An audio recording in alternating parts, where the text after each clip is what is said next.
Ready bench. Let's talk about the ready bench. What is a ready bench?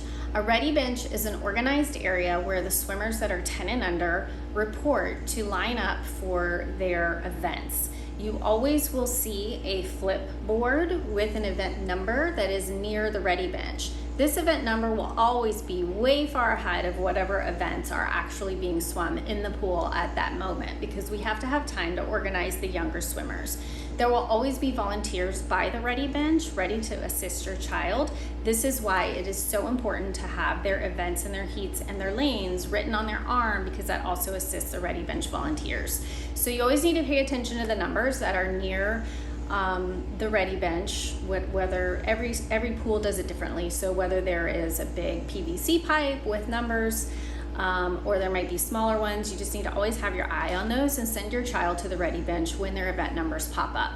So once they get there, there will be volunteers that will assign them a place to sit on a bench. It's in sequential order of their lane placement. So when it is time for them to swim their event, it's super simple for them to be led from the ready bench straight to the blocks. This takes the pressure off you as a parent. You don't have to make sure that your child is behind the blocks at a certain time. You just send them to the ready bench and the volunteers will take care of that for you.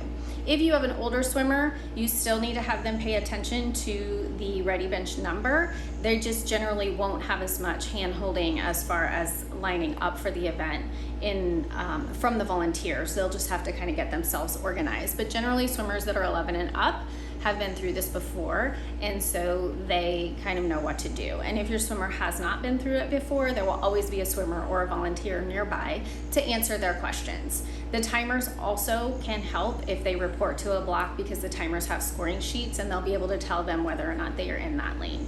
But the best bet is to keep your eye on the ready bench numbers, send your swimmers there way in advance of their event so nobody misses their event. If your child does miss an event, there could be an opportunity for them to swim it again, but likely not. So it can be a little devastating to miss the event. It's always important just to keep your eye on those numbers, because the meets can run really quickly and it's super easy to miss if you're not paying attention.